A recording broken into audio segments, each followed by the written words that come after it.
উপরে কি করছো? একটু পরেই নতুন ম্যাডাম চলে আসবে, তোমাকে ছাড়বে না। নিচে নামো, আমাদের হোস্টেলের ইজ্জত নষ্ট করো না। আমি তোমাদের নতুন ম্যাডাম। তুমি কি এখনো স্বপ্ন দেখছো নাকি? ও সরি, আমি লেটে এসেছি। একদম একই রকম। আরে দিদি, তুমি তোমার জায়গায় গিয়ে বসো। আরে দেখো, ও দিদির টিচার, তাহলে আমাদের ফায়দা হবে, তাই না? ঠিক বলেছো। প্রিয় প্রীতি, দেখো আমরা তোমার জন্য হটপট পার্টি রেখেছি। এই দেখো, আমায় ডেকেছো। আরে তোমার দিদি তো টিচার, আগেরবার কলেজে না আসার কারণে আমার নাম্বার কেটেছে। তুমি কি আমার অ্যাবসেন্ট করে দিবে? কাল আমার এক্সাম। ঠিক আছে, আমি তোমাদের সাহায্য করব। তোমাদের স্যার আজকে বিজি, আমি এক্সাম নিতে এসেছি। এক্সামের পর আমার কাছ থেকে নিয়ে নেবে। তোমার কি মনে হয় আমি কিছু দেখতে পাই না? ধোকাবাজ, প্রীতিকে ছাড়বে না, ও তো আমাদের বেজ্জতি করে দিয়েছে। ও আবার টিচার নয় তো।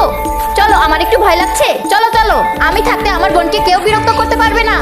ওহো, ড্রামা করো না। আরে বাপরে, এরা আমাকে পড়তে দেবে না। চলো সবাই মিলে গান গাইতে যাই। পড়া বন্ধ করো, চলো না। দিদি, তুমি আমাকে ডেকেছো? তোমার ছুটি শেষ হয়েছে, আবার ক্লাসে জয়েন করো। খারাপ লোকেদের কাছে নত হয়ো না। দিদি, ভয় লাগছে। এখন থেকে আমিও তোমার সাথে হোস্টেলে থাকবো। ও ছোট দিদি, তুমি কলেজ বদলে দিয়েছো? ছোট দিদিও চলে এসেছে, তোমার ভয় পাওয়ার কোনো দরকার নেই।